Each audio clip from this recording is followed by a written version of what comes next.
thank you all for coming. I'm Marc Glimcher. I'm running the old Pace Gallery. This is Michael Govan, as you all may know. He runs that little shop over there. And then everybody knows Jarl Mohn. Okay, and so we're gonna not do introductions. Great. Fantastic. Perfect. Okay, but we're here to talk about Robert Irwin, and thank you, Adele, so much. Adele Irwin is here. Thank you. Thank you for making all of this possible, and thank you for everything you're doing for Bob's Legacy, which is what we're going to talk about. I want to also thank the whole Pace LA team. Come on, amazing. And Ben Strauss-Malcolm, who pulled this show together, is one of those great Irwin acolytes, and designed the installation, which we think is phenomenal. So, with no further ado, I'm going to launch right in, and just, I think everybody needs a quick idea about what this show is. Okay, so this show, which is titled Robert Irwin in Los Angeles, is about these incredible years from 1962 to 1971, when Bob made these very few artworks which brought him from abstract expressionism to create an entire new world of art, whether we call it phenomenological art. He wouldn't like us using the terms light and space, but we'd do it anyway. And conditional art, whatever word you had for transforming from the object to the environment. And maybe, Michael, you could maybe give a quick timeline from the line, dot, disc, column. I'm not going to, exact dates, but I think the evolution is key in the 60s because I don't know if everyone knows Ren Weschler, who's a biographer of Robert Irwin. Seeing is forgetting, the thing of the name one sees, which is a book that has, I think I am on the back saying it convinces many young people to become artists as Lou Reed did rockers. You did. Somehow. You did draw the parallel. That book is so inspirational. And Ren would talk about, this timeline from the abstract expressionist period, but of course Bob's abstract expressionist paintings, which he actually got to like at the end. Some of them were very specifically to be held by hand. So while they looked abstract expressionist, there was something immediately different about his work because he had this interest in tactility, presence, touching it, and it was so important. Ren always talks about this transition from the dot, the line, and to the abstraction as something absolutely essential, not just in art history, but in learning. He actually will use an example of of kindergarten. Yes. In early times, about how this evolution is so almost educational, systematic, to go from this something that you hold in your hand to the nothing that you might not see, like the soft wall where you walk in, and as you said, people would walk into the gallery in 1974, and some people would the elevator would open, they would look and they would see it's empty and leave, and others would walk in for a second and realize something was wrong with one of the walls. Yeah. And then this phenomena of a fuzzy wall. But that's how minimal, how essential Bob's work could be.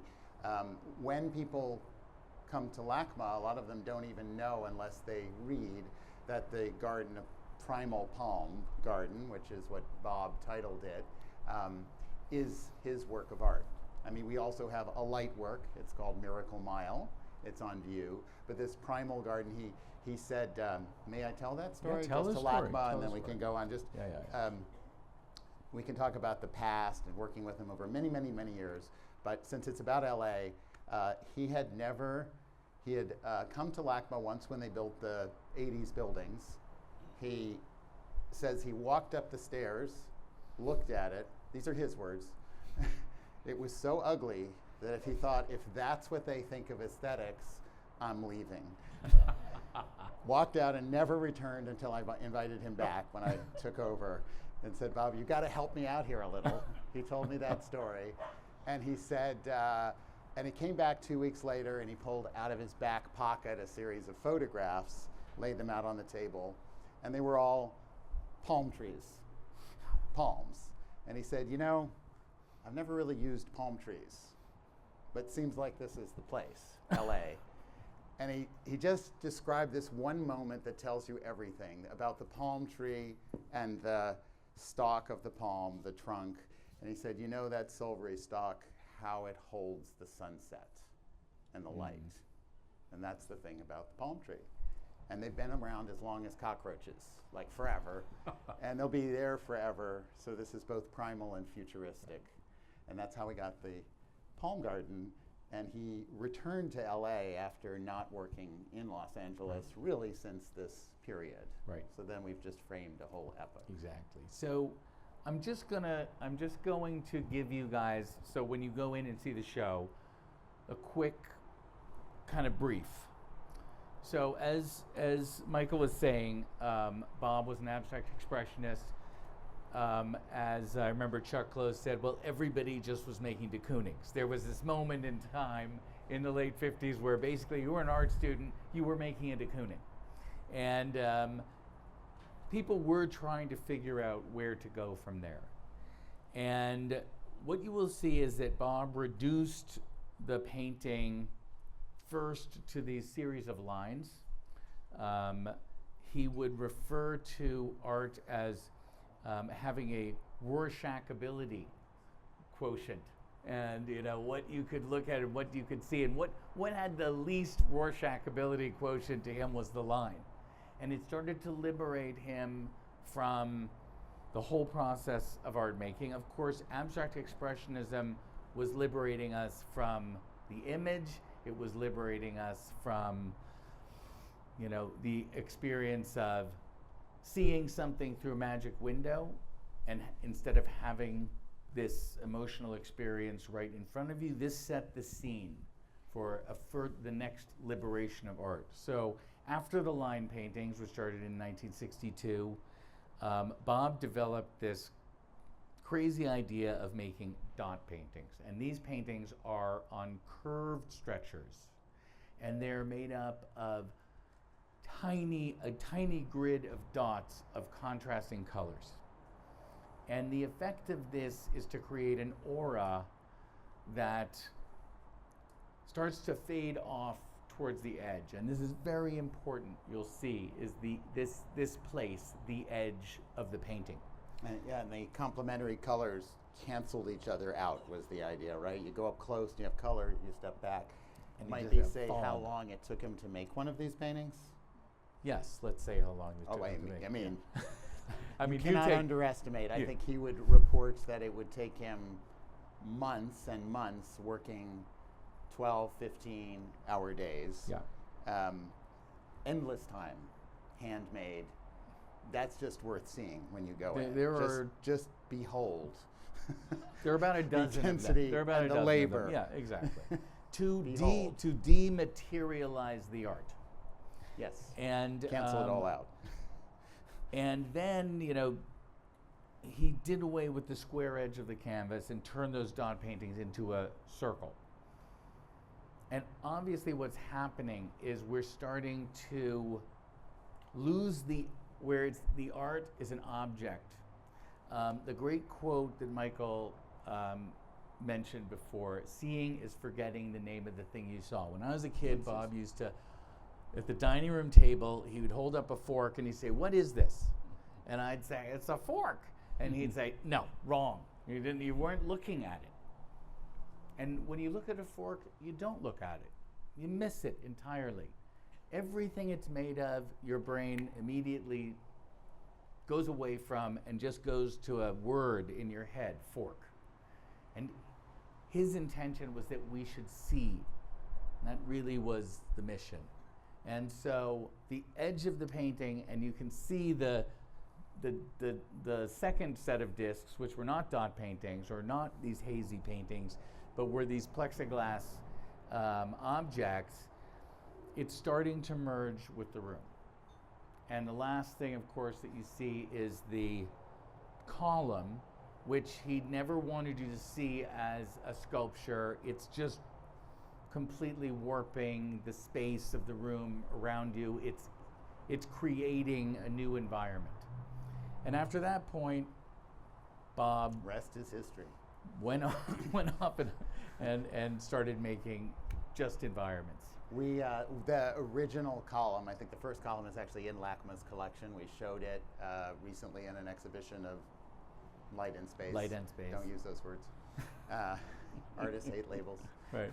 And it was amazing to see it at the window, and it did really function like that. But I actually would like to ask Jarl, may I Yes. say that you have one? Yes, I do. Yes. So I'd like to ask Jarl Mohn, because he has followed Bob's work. We've had so many discussions about it, but you actually live with one of those columns Yes. every day, so you must know even more than we know about them. Just from admiring it every day. That's all. Not It does that. It academically changes the or space. intellectually, but it's really funny, and I don't know if you remember this or not, but this is kind of full circle. The very first conversation you and I had was about Bob Irwin and was about that particular column. When Michael moved to town, David and Suzanne Booth had a dinner party, a very small dinner party for a handful of people, collectors, and I sat next to Michael, and we had just met, and he said, "What's your collection?" And I was explaining how what he had done at Dia, and particularly Dia Beacon, had really influenced me, and it was my mecca. And so many of the artists and the work that I fell in love with, I discovered and saw for the first time. I'd seen images in books, but the first time I experienced in person was what Michael had created in Beacon. And then, of course, it led to the conversation. He said, "Well, what are you looking at now? What are you thinking about?" I said, "I'm looking at a Robert Irwin column. It's 1970. I said, "It's one of the tall ones. It's 18 feet tall." And he said, "Well, what's the problem? Why are you having a hard time deciding?" And I had my whole litany of whatever the silly reasons.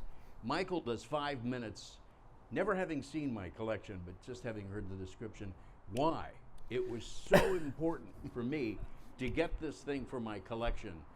And then without missing a beat, keep in mind, I've known the guy 25 minutes at this point. And he's forcing you to buy an 18-foot tall piece of plexiglass. Right. Yeah. And then he says, "And then I think you should gift it to the LA County Museum of Art."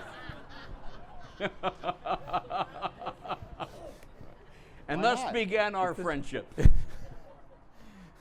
But it's to the point, living with it is beautiful. Bob came to the house when we installed it. He had a very particular point of view about where he wanted it, how he wanted it. It dominates the entrance of the house. We have a John McCracken stainless steel outdoor piece, which he's lined up perfectly so that when you stand in front of it, both the Irwin and the McCracken disappear. And it's really quite a remarkable thing to see. And then as the sun comes through, we've got these incredible prisms that are across the Right. entrance of the house. So, I guess what I really wanted to talk about is I wanted to start with your first Irwin experience.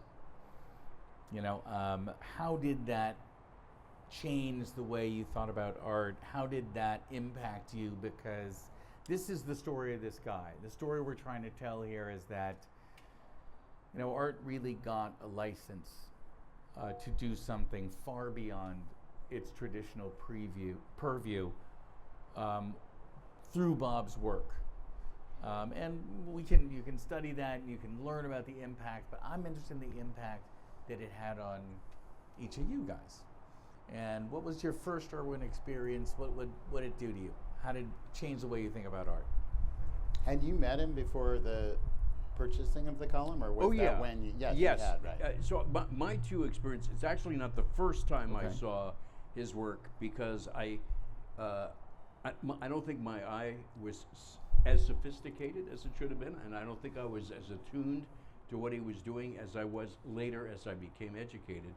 But I have my first real impact of seeing a work was the dot paintings floored me. I'd seen the columns, I had seen some other things, but when I saw, and I think it was at LACMA, I saw a dot painting, and it looked like it was lit from behind. That was my takeaway, and so that was like, wow, what's going on here?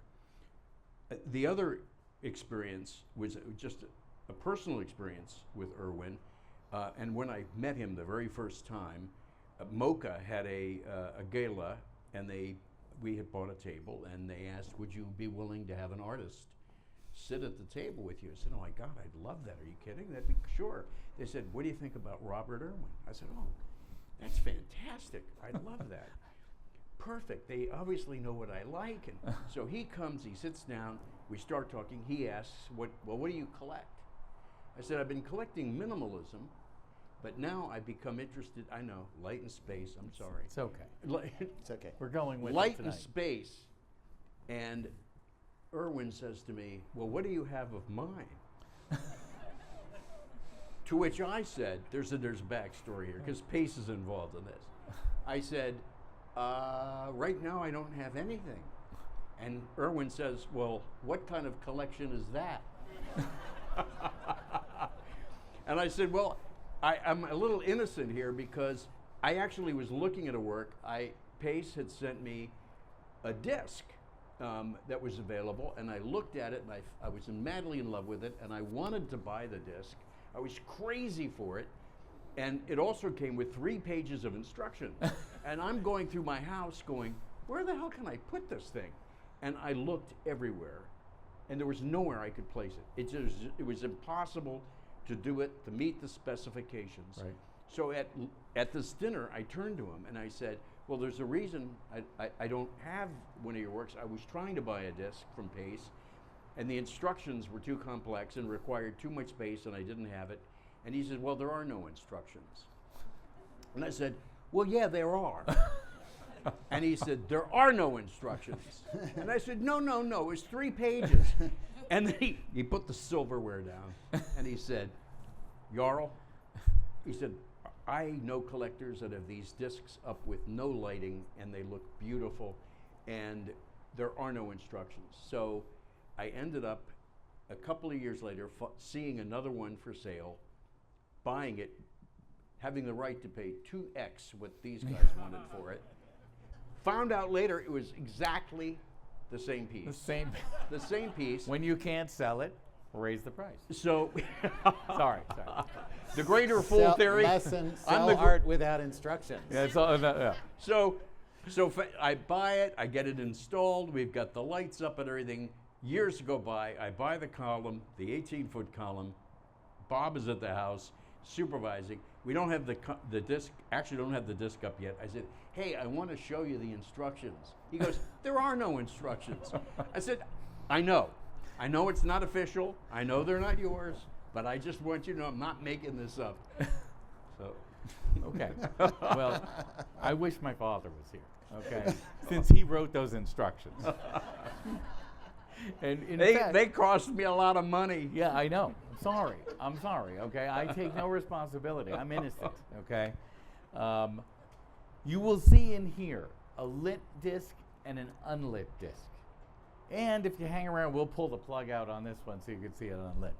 But of course, the lighting of the disc story, I think, is a pretty interesting story. So at the disc show at 57th Street, they hung the discs up, and my father had the lights on the ceiling, and there was very little natural light in that. There was no natural light in that gallery. And so it put these terrible shadows on the wall. And they looked at each other like, oh no, what are we going to do here? We can't have the shadows. They turn the lights off, they turn the lights on. And somebody, we don't know if it's Bob, we don't know if it's Arnie. If Arnie was here, he'd deny this, by the way. And please, anybody, let's not tell my father about this little conversation. Somebody decided to put 2 lights on the floor to balance the 2 lights on the ceiling and throw this clover leaf of shadows on the wall, which everybody loved, including Bob. And that turned into the standard way to light the discs, and hence the 3 pages of instructions. I remember the show at MoCA where there was a diffuse skylight, like these skylights here, and a column, and that very same disc, Bob hung on the column and no lights, and that was really the first time since Bob's studio, when there were no lights on the disc, that we saw the unlit disc again. Yeah, there have been some beautiful unlit discs. I hung one unlit in Varese in Ponza's villa. That's right. With it was so perfect because it was a big clear wall, and then the ornateness of the corners and the ceiling, and then this disc just Disappearing. Literally disappearing. tearing a hole through space. That's right. In a way that there were 2 windows behind. It was unbelievable, miraculous. As so much of his work was. I mean, you can talk about the instructions and the hanging but this idea of shadow, where he would always tell the story. He saw the painting once, and he had worked and labored and labored and labored and labored. He stepped back and he said, "But it has a shadow," and the shadow that the canvas cast was the thing that kept taking his attention, and that's what led him away from, imagery. Right. To You'll see about that shadow. You'll see that shadow shadow. on the Dodd paintings. And that was the idea of the discs and making space disappear in that. But that quality is this kind of miraculous quality when an Irwin just takes over space, bends space, the wall you can't quite see. But this invisibility, miraculous invisibility that happens when it's tuned perfectly is, like very little else ever experienced. And it makes you understand yourself in so many ways. I don't even remember when I met him, because I spent more time with him, or as much time as any artist I think I've ever worked with. So they all blurred together. Too many stories, too many times. But the first intense time was when we worked together at Dia on 22nd Street, and he created his homage to the squared. There were 2 versions. He started to use fluorescent lights with gels on them, and scrim, and architecture. And I don't know, did anybody here see that show when it was first made? Yeah, it was incredible. He had just he was working on the Getty, and this sense of color from the fluorescent light, he was taking off of his color studies of flowers and other kinds of natural materials. But the key thing about that piece was this also fundamental idea about, the art is about us. That he described so carefully this, because there were soft walls in it, this fine line between, what it is to get lost and to have to make your own map of space and experience. And his purpose was partly to give us agency as the viewer. I mean, what artist thinks about the viewer, really? No.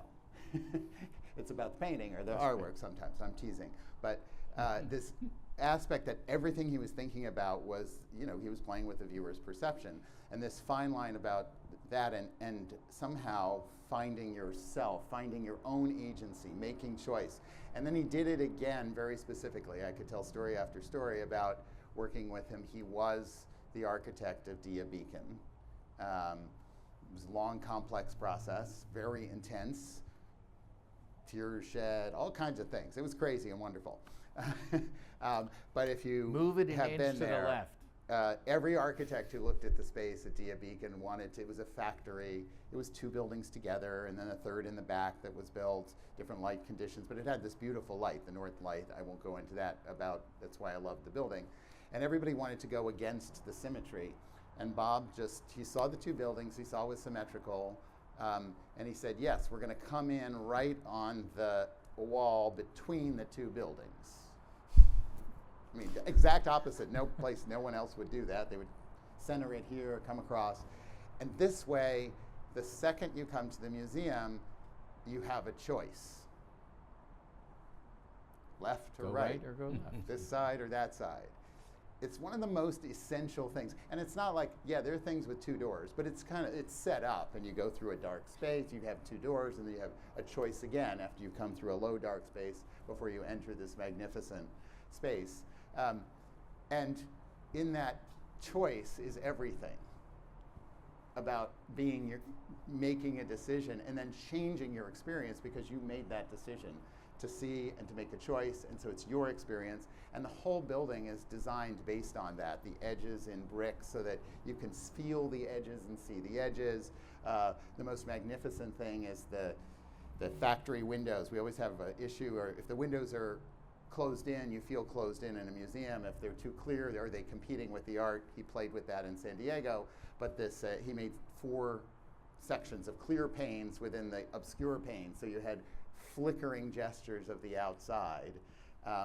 And you would make your way through this building. There are thousands and thousands of stories to tell about that experience, but like headline is a lot of what I learned there is in the LACMA building.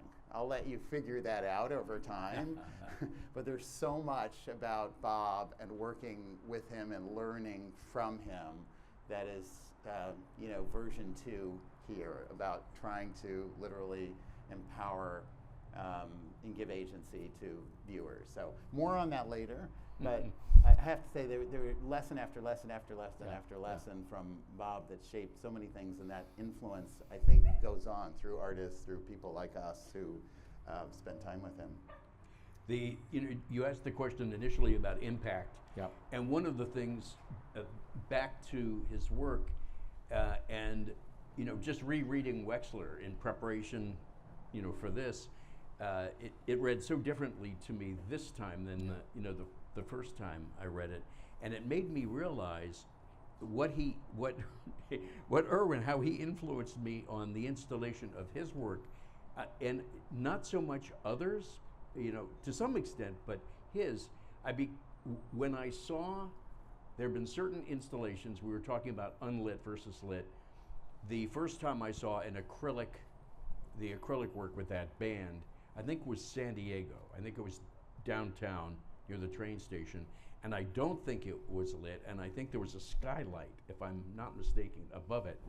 And so the disc itself completely disappeared, and it looked like this band floating in the air. It's like, space. wow, that was wild. And then I thought the Hirschhorn's installation in 2016 of the aluminum disc was the best I'd seen installed, and I was, was it Evelyn who did the Evelyn Hankins did the curating of that? I was torturing her at the time. How did it work? How did you do that? What were the color of the bulbs? I've never been this obsessed. Like I got to change the bulbs on my light, and I kept calling her. I changed it. It doesn't look as good.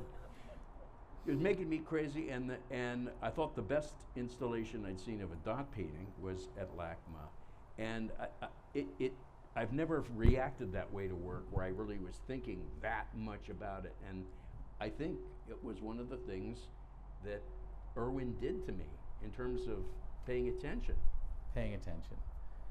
Now it's an interesting kind of conundrum with Bob, because he was, as everyone's saying, the most exacting guy. You could build an entire museum and he would have no problem saying, move it 1 inch to the left.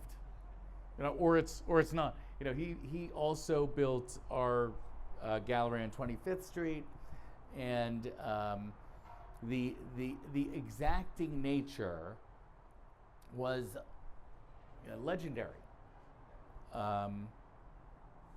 But he was intervening into a messy world, right? It's a very messy world, and his instrument is your perception, and which is also very messy. Everything we see, everything we think, we're packed full of all. So I always tried to understand that. If the viewer is your you know, your artwork is the signals going through the neurons in your viewer. You know, and the world that we're getting this from is, you know, so loud and such a mess. You know, he would say, you know, to distill, I'm getting one neuron. You know, I'm getting one neuron. And to make his warping kind of illumination of reality, to him, this was, you know, brain surgery. And so I think that unbelievably exacting nature, he was trying to reach the absolute height of exciting this one visual experience, this one change. And any tiny distraction from that, you know, would cause it to fail. I think he did, Bob had that thing of it's, you know, it's so much art fails. I mean, he was pretty tough. He used to say, when you would commission him to do something, and after a time he decided the next thing in his practice was he would just wait for a phone call. He wouldn't make anything. Right. He would just wait for a phone call to be invited, because even just he wanted to make an art that was conditional, set up, I mean, without going into long dissertation on that, conditional on its circumstance, on its situation. A thing we can understand now in a way that I think when he first presented those ideas, they were really groundbreaking. Site specificity is something everybody is familiar with now. But yeah, and this idea of what's conditional, I mean, there's so much to say about that, but he would always, when you would commission him, and I remember this with the Dia piece, and he would say, and you know, it's an experiment, and it might not work. It might not work. What happens, Bob? So we got the sponsor, and we have the time, and we constructed it, and he's always just very clear. I mean, this didn't actually happen very much, but in his mind, for sure, it might not work. First thing he always said. Great thing for a museum First thing curator. he always said. And it might not. And what happens then? Well, then it doesn't work. We can't open the show. Or the museum, or the gallery, or whatever it was. He did test it out a little with, in this case, because we were investing everything in this piece. There were many circumstances where he would go. People were very excited. They had a big checkbook ready, and he would look at the situation and say, "Can't help you," you know. Like, what? Sorry? No, sorry, can't help you. That's not going to work. And luckily, our piece worked. But yeah, he was the most extraordinary human being. I mean, I'm sure you can't remember when you met him because your family knew him before you were born. Yes. And Bob was a big influence, obviously on you, because I know that, on your parents, on your father in particular, but also even how the gallery evolved. Yeah. I'm interested in that as a question because he was so influential, I know, in thinking that it did have some impact on the gallery as it evolved, this artist. Completely. And Pace Gallery would certainly not exist in its state without Rob Irwin. My father started as an art student, and he was kind of thrust suddenly into being an art dealer because his father passed away very suddenly, and his brother said, "You need to get a job because we're broke." And so my grandfather's name was Pace, and so that's how the gallery started. And it was kind of a pop art gallery in Boston, and my father was getting ready to move to New York to be the pop art gallery in New York. It was 1962, and then suddenly my mother was pregnant, you know. So happens. They had to delay a year. That's the year the Leo Castelli Gallery was founded. So we get to New York, immediately went broke because all those pop artists who were friends of my father, sorry, we got a job already.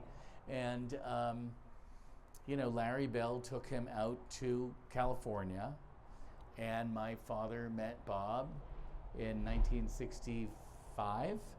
And, you know, for my father, it was like that St. Paul on the road to Damascus, you know, that the time the scales fell from his eyes, and he understood like the next great change of art. And not only that, I think he understood all art through the lens of Bob's thinking. And the gallery really became, and still is, very much a temple to Irwin's work and Irwin's thinking, and it influenced, you know, every idea, every way we evolved the gallery, and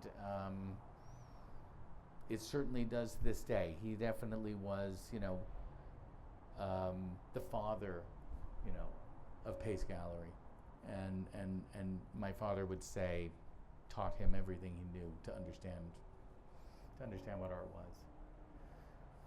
So I'll tell my story, which is that because I was 11, and when the soft wall went up in our gallery, and we had this gallery on the 3rd floor of an office building on 57th Street, which was a very cool place to have a gallery, if you can imagine, because the fancy galleries were on the Upper East Side, so they went downtown, downtown on 57th Street.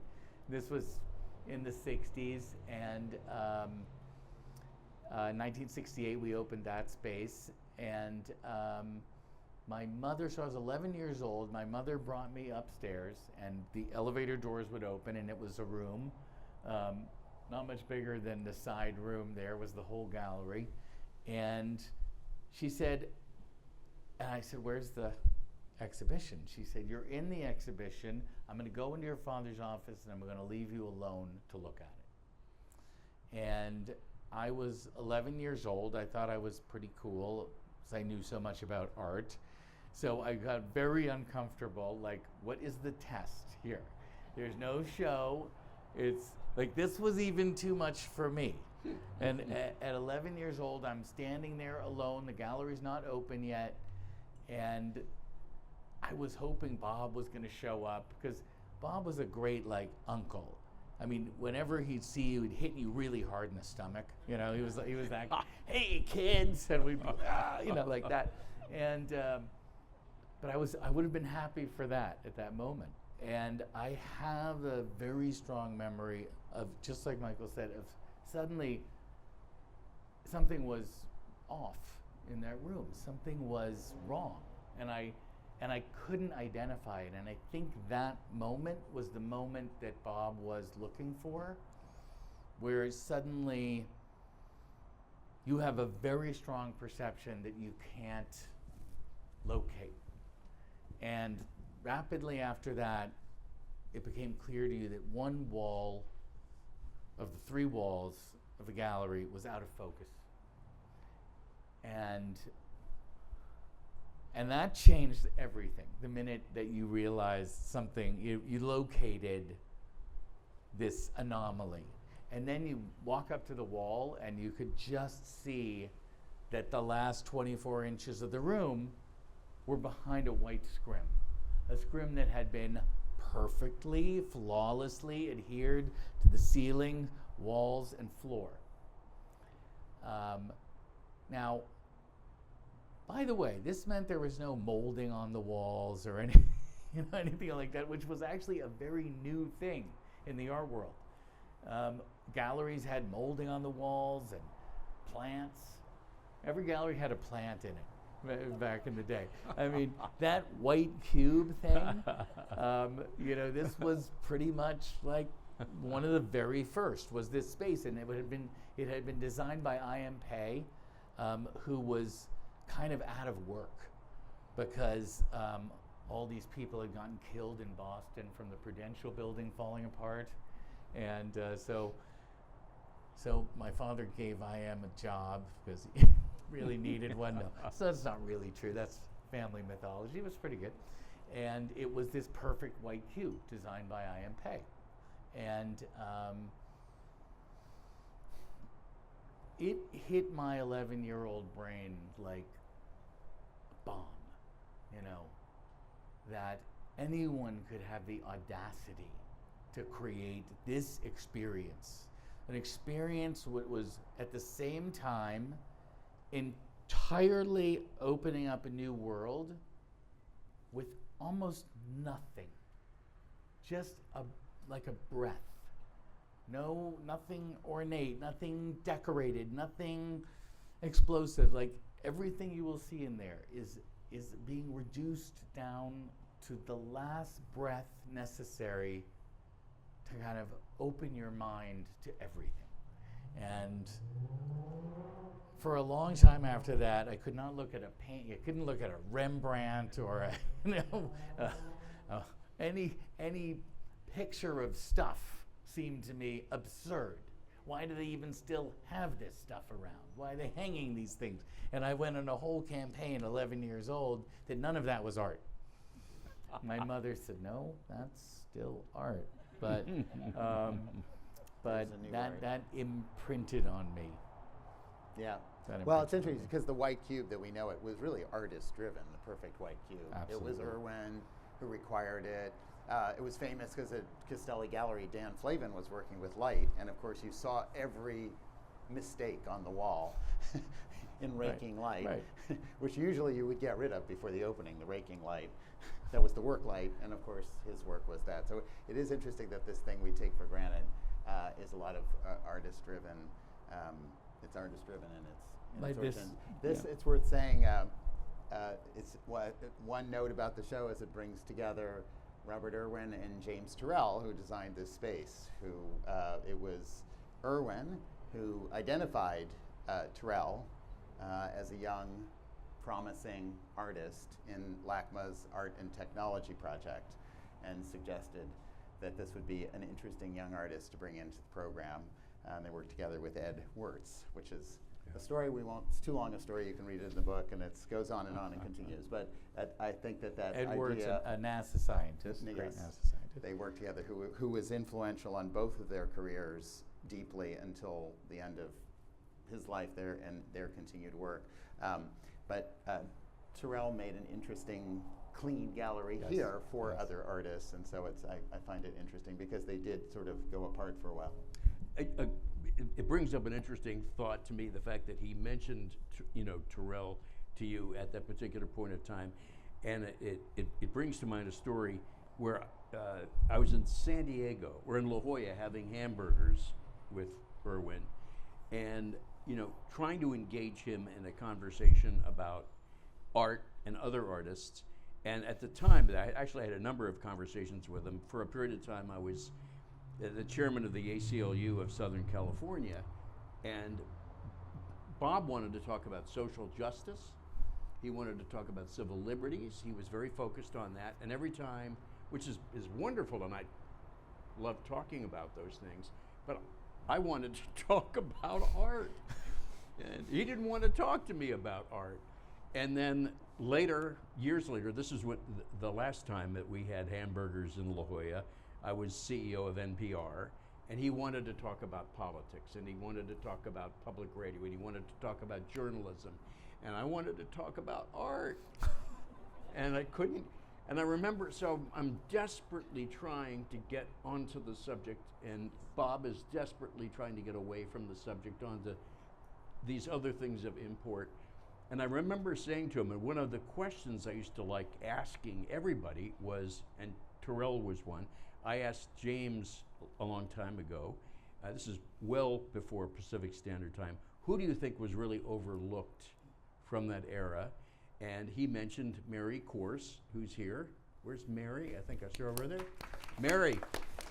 That's how I'd heard about Mary Corse, but he didn't bat an eye. James Charles said, Mary Corse, and this is before Pacific Standard Time. I went out and I bought 2 of her great paintings and fell in love with her and fell in love with her art. So I'm in La Jolla, I'm with Irwin. I say, I asked all the artists of that era that I'd spent time with, I said, Bob, who do you think really was overlooked at that time? And this is really true to the nature, and again, it comes to mind because of the Wexler book. He moved from one thing to the next, to the next, to the next. He mentions, I think, in the book, he didn't even, galleries would ask him to do a show or to show something he had just done, and he wanted to do the next thing. Right. And so I said to him, who do you think was overlooked from that era? He said, why are you so interested in that era? Why? He said, everybody has moved on from what they were doing. Why do you care? And I said, well, you know, there was really great stuff done then by you and by everybody. What did I overlook? Oh, Jarl. You're like, why are you even asking that question? And then I said, I'm eating my French fries, we're drinking our Mexican Cokes, we're having our hamburgers, and I said, okay, who do you think is making great work today? And Irwin goes, oh, I don't have time to look at other people's work. Very Bob. That was very Bob. That was very You Bob. know, there are a lot of people here who knew Bob extremely well. Maybe there are Yes. comments or questions to even add. I don't know. Do you even have microphones? Is that possible? Do we have any spare microphones that we could probably plug in? Because that would be great if I we, don't know if because they're- this was all about memories There- of Bob, and if I see anybody, many people who yes, know there are Bob many people here who knew extremely Bob, well and and work with his art. just a word. Anybody have a? And All right. We have okay, a- come on. We have an obvious Oh, this is great. volunteer. Yes. We're not going to make you disappear on stage. Break the ice. Introduce yourself. so Yes. that it- Is it? Can we hear it? Otherwise, I'm going to give you my mic. Go ahead. Just try. Is it working? Hello. Yeah. It there you works. go. Karen Comage's words. I was Ed Wertz's wife. And Ed used to tell the story about the Wright Gallery at UCLA. And when Bob was installing, he went over to watch him install. And he got there, and Bob was in a hallway painting out the shadow. Yes, he was famous for painting out the shadows. Yeah, he was but in the hallway. In the wasn't hallway. even yeah. wasn't Yes. even the middle of Yeah, the I show. learned that. That was where I learned that trick in a gallery. If you really want to make it look like the whole gallery is a white cube, you have to paint every wall differently. So we had And that's not one. right. We had in a disc show. We had one light casting a shadow from a different light onto the wall. So there was a gray triangle at the top of the wall, that big. That big. So Bob said, "Here's what we're going to do. We're going to paint the whole rest of the room gray." That same gray as that shadow. And everything came down. The entire room got painted except that triangle, and there was no more shadow. Exactly true, Melinda. Anybody else? Anybody else? Can I pick on people? Yeah, pick on people. I'm picking on Mary. Are you going to say something? Mary. Mary worked with Bob. So one of Robert Irwin's most beautiful pieces to me was his work in San Diego. That was part of the Stewart collection at UCSD, because that's where I went to art school.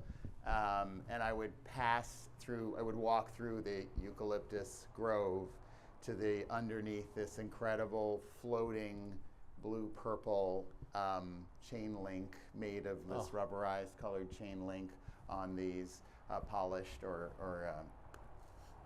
sanded poles, silver poles that held the light.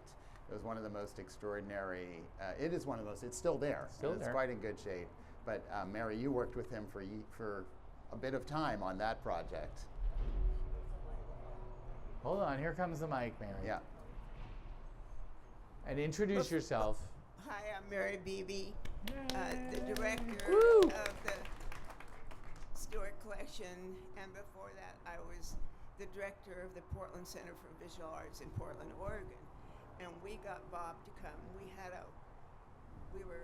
It was sort of an organization that wanted to bring artists that the museum wasn't even thinking about, because, anyway, so Bob came at some point in the 70s, I've forgotten exactly what year, 76, 75, something like that, and took a look at the space and said, okay, the first thing you have to do is clean the skylights. And so we were happy to do that. It was a big 50 by 100 foot space with no columns, so artists really liked it. And then at one end, there were 3 arched windows that looked out to the street. So he painted around those 3 arches, painted black, so it looked like it was a tunnel into the city. And then he put one very flat line, but it was, it was an inch or half-inch high, black across the diagonal of the museum, and then he scrimmed the back wall. So it was a thing that people came in and said, well, where's the show?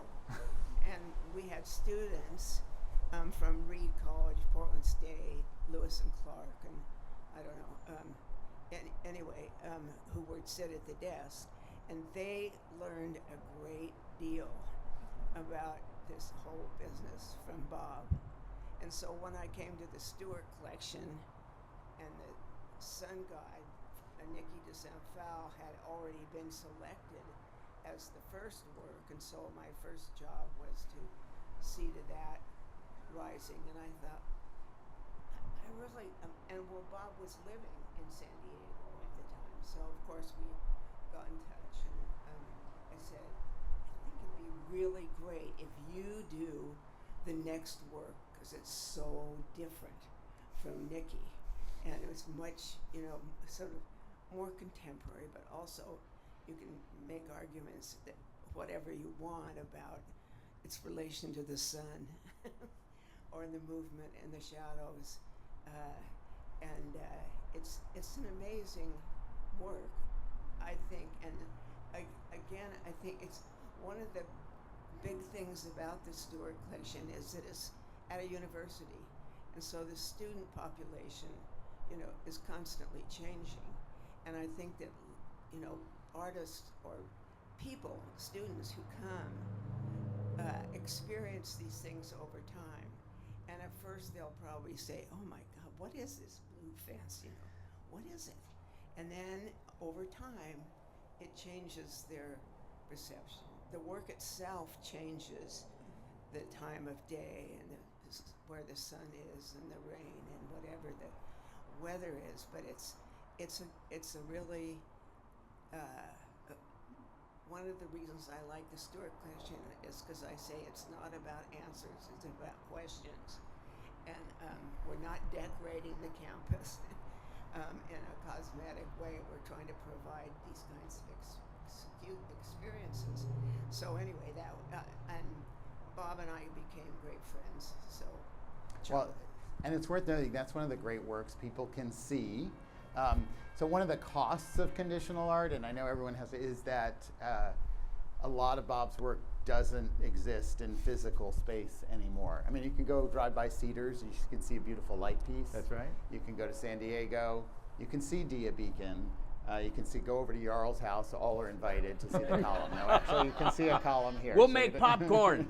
But I was just thinking as we're talking, and I know we have to end up, but somehow the oral tradition of people's feelings and understandings walking into those spaces and what happened to us because of it, the way Pace evolved, the way museums at Dia or here in LA because of Bob is part of what we need to capture. It's a different way of capturing a legacy, I think, because so much of it is not there physically present. So I would just maybe challenge all of us. We can gather our experiences, continue to pass those on, and certainly Bob was one of the greatest teachers and influencers, I guess they didn't have that title before, of our time, and has changed so many of our lives and spaces and institutions and our thinking. So I owe him a great debt, and I'm sure a lot of us here who knew him do, right?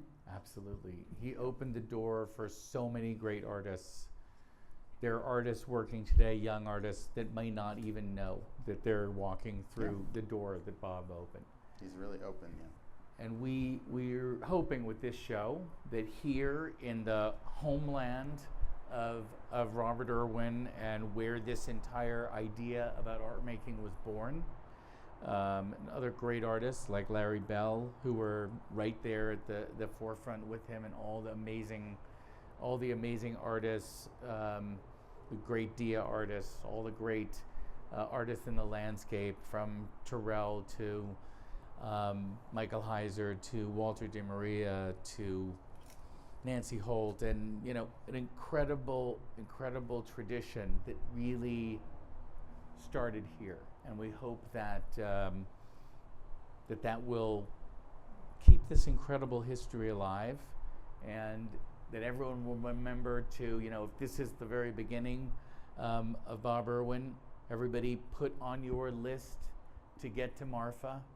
to see the, you know, incredible, you know, absolute his opus, which is there at the Chinati Foundation, and get your copy of Being in Circumstance, get your copy of Seeing is Forgetting, and get your copy of Unconditional Art, and let's keep having the scales fall from everybody's eyes. Thank you, Mark. Thank you, everybody. Thanks, Jarl. Thank you. Thank you, y'all. My pleasure. Thanks for having me.